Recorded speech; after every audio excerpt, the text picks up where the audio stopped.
¿Qué tal? De nuevo, pues seguimos con nuestra materia de arquitectura y bueno, llegamos a un punto inevitable.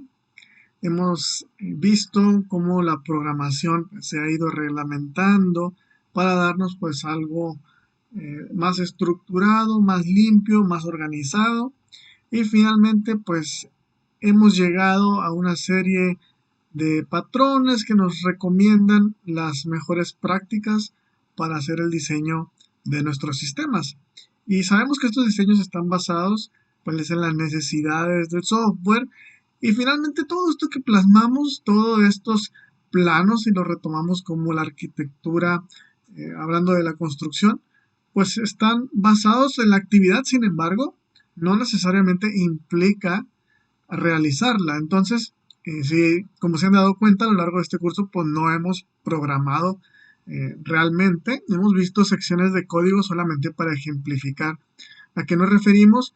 Y pues bueno, finalmente todo lo que tengamos en los conceptos en nuestro diseño, todo esto que está determinado no solamente por lo que nos dicen los autores, lo que entendemos por los ideales de la programación, sino nuestra propia creatividad y por ello decimos que gran parte de la arquitectura depende de la experiencia, las veces que hemos trabajado en distintos proyectos y finalmente lo tenemos que plasmar en un documento, ¿no? Y por ello, aunque no sea la actividad preferente de alguien que se dedique al software, ya que normalmente tenemos actitudes creativas, estas actitudes pues tienen que plasmarse directo en un documento más que en la programación, ya que seguramente como arquitectos no vamos a estar directamente en esa actividad, sino como apoyo a esas otras labores que ya lo hemos visto también en otras clases, ¿no?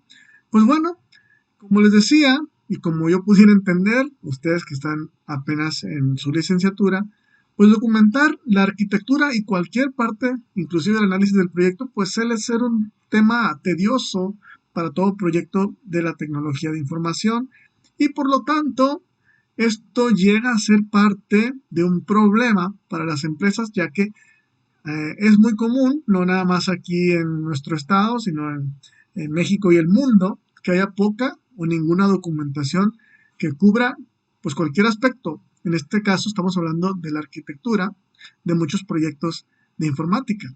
Entonces, debido a este tipo de eventualidades, sabemos que no es un trabajo simple, además de tedioso, pues requiere mucha disciplina, requiere conocer los conceptos que ya hemos visto pues en varias ocasiones, pero sin embargo, les decía, es inevitable, pues tenemos muchas razones por las cuales hacerlos.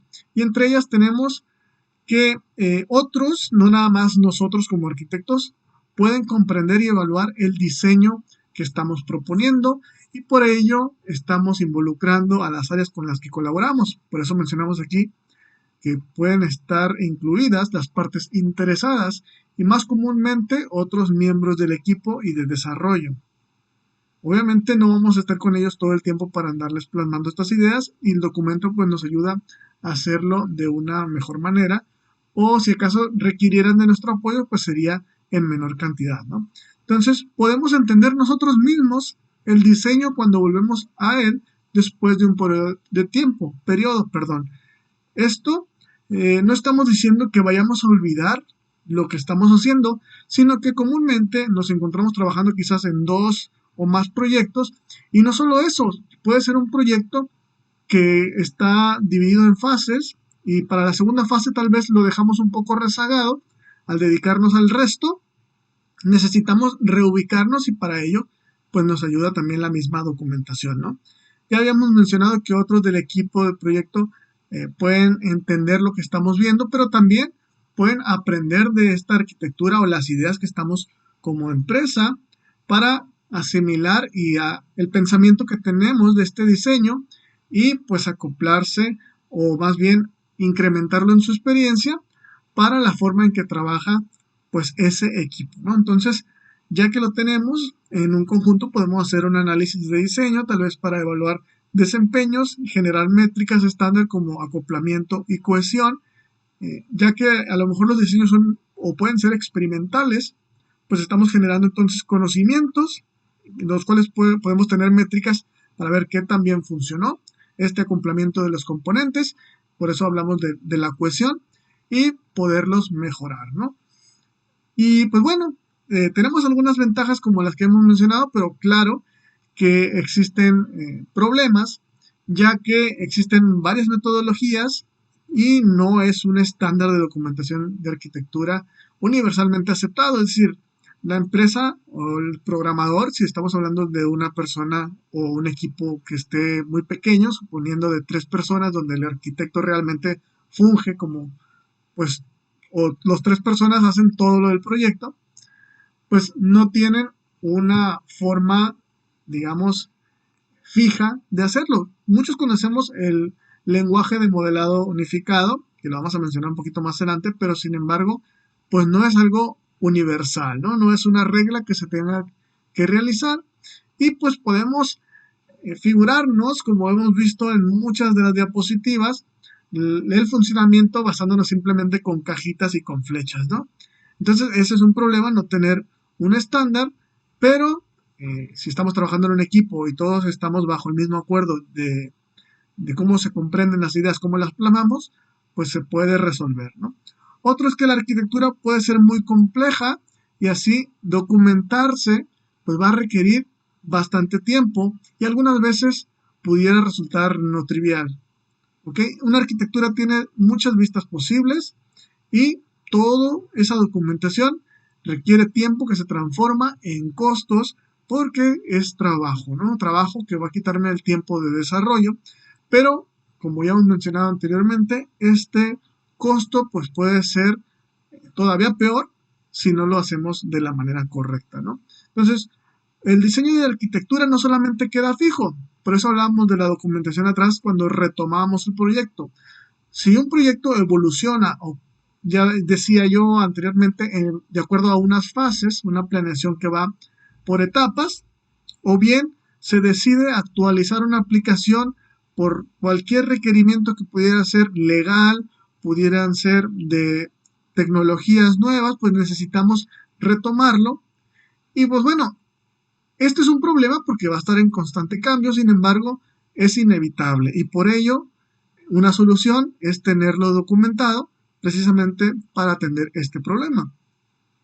Mantener actualizados los documentos, entonces, es una actividad que puede pasarse por alto eh, debido a los costos, precisamente a las presiones de tiempo y programación de un proyecto, pero imagínense que ustedes están trabajando en una aplicación que iniciaron y todo lo pusieron bastante explícito en su documentación, pero a lo largo de 3 años ha sufrido 4 actualizaciones, si a lo mejor estoy exagerando, pero tenemos todavía la documentación de la primera iteración, de la primera generación donde se implementó. Obviamente no coincidirán a lo mejor la mitad de los componentes y eso pues puede ser un problema porque tocaría volver a explorar toda la programación para poder determinar dónde va a impactar un nuevo cambio, ¿no? Y pues bueno, ya tenemos los pros, los contras, pero entonces, ok, ¿qué es lo que vamos a documentar? Pues precisamente de lo que hemos hablado desde el principio, la complejidad de la arquitectura puede describirse simplemente con la estructura y el esquema de base de datos, que puede generarse inclusive apoyado con herramientas de base de datos. Es decir, muchas veces el funcionamiento está descrito, como les decía, con estas cajitas, con estas flechitas que conectan pues dónde están circulando la información, dónde termina guardada y cómo eh, tienen esta cohesión con distintos módulos que si bien los podemos también pasar a un esquema de base de datos donde por ejemplo tenemos el módulo de contabilidad o el módulo de inventario con el de ventas y sabemos que las ventas pues van a afectar al inventario y tenemos pues una serie de mapas que si lo tenemos en una base de datos pues nos lo va a esquematizar como mencionamos aquí en el primer párrafo con estas herramientas y a partir de ahí pues podemos hacerlo similar para describir su funcionamiento. Sin embargo, pues esto queda todavía muy suelto, ya que hemos visto que no nada más tenemos que hablar de la base de datos, sino hay reglas de negocios involucradas y también una interfaz que nos pueden hacer pues una aplicación haciendo las mismas funciones, pero en distintos ambientes, ¿no? Y esa es la idea precisamente de la arquitectura, que nos dé esa libertad de poder adaptarlo. Entonces, ¿qué vamos a documentar hasta este paso? Estamos diciendo que puede ser así tan sencillo, sin embargo, estamos dejando pues todavía mucha información de fuera. Otro factor también que debemos considerar es la longevidad de la aplicación.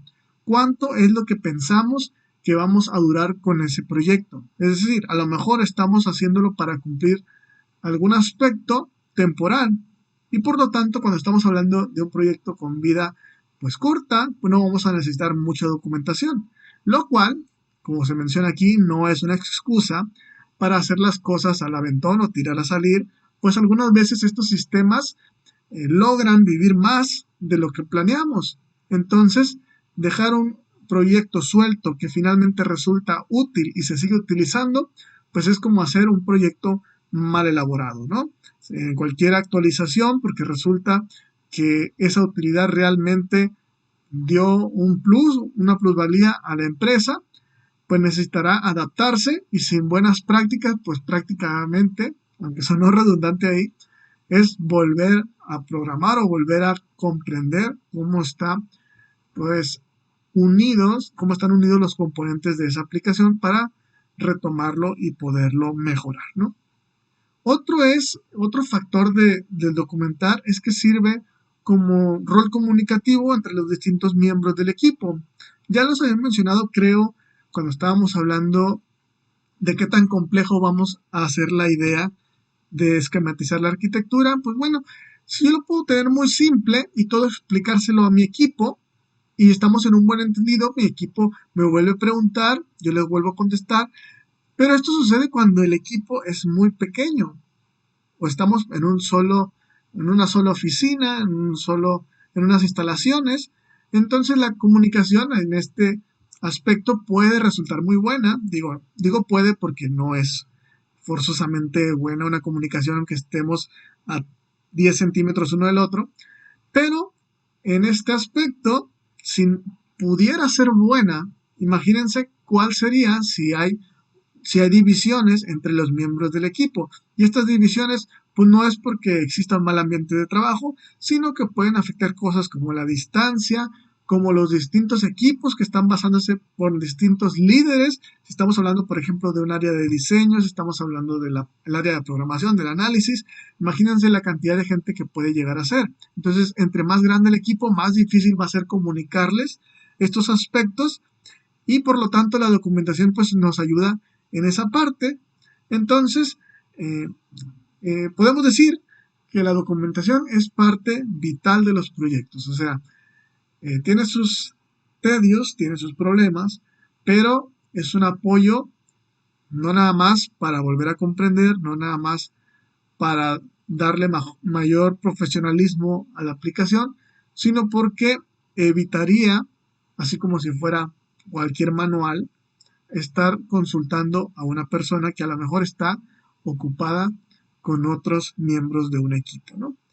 ¿Qué se documenta? Pues interfaces de componentes, restricciones de los subsistemas, los escenarios de prueba incluso, qué es lo que debería o no pasar, las decisiones de compras de componentes de terceros, o sea, si existen herramientas disponibles, las compramos o las hacemos, pues eso también forma parte de lo que se hace en la arquitectura, es decir, si usamos un componente ajeno, pues hay que decir, se utilizan estas herramientas para, a partir de que esa caja negra, pues no la vamos a editar y así funcionan y así la vamos a usar.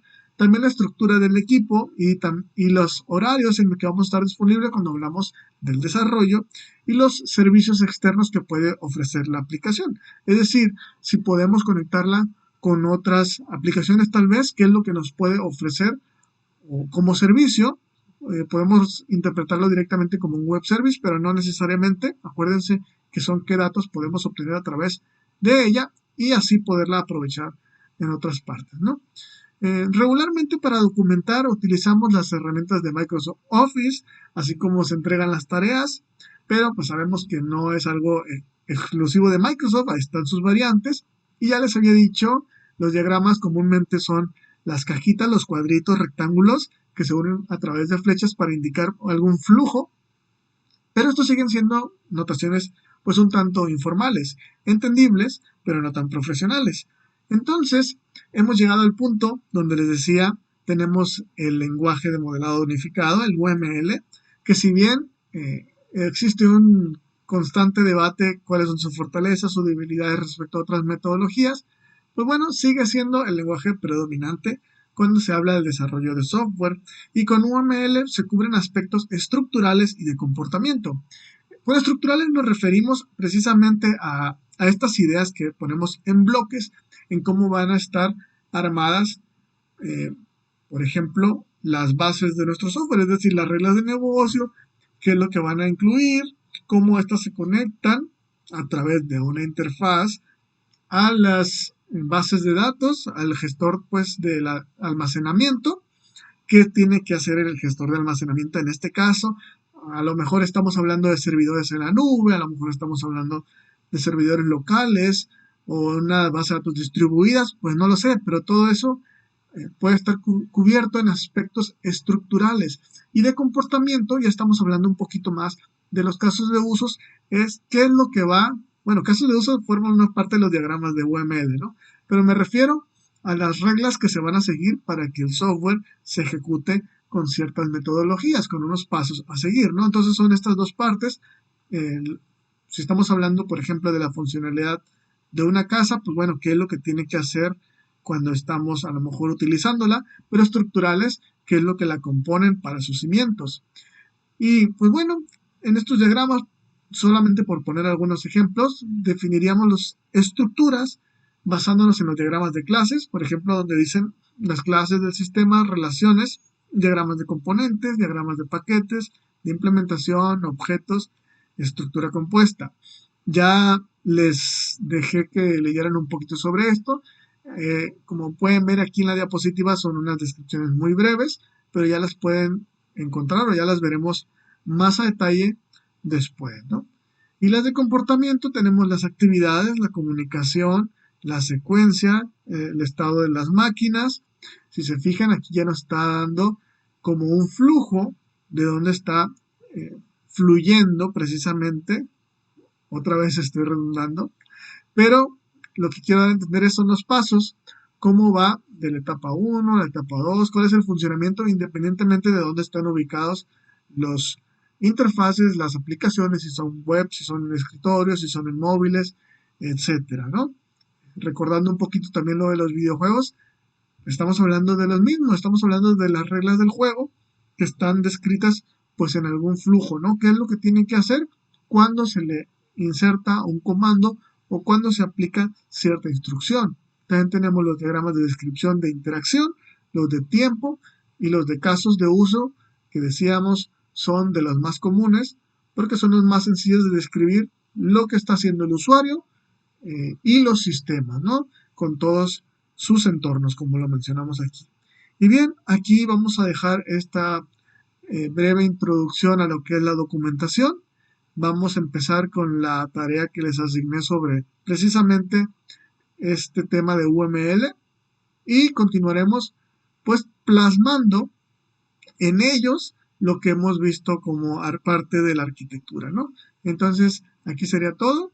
Nos vemos a la próxima. Hasta luego.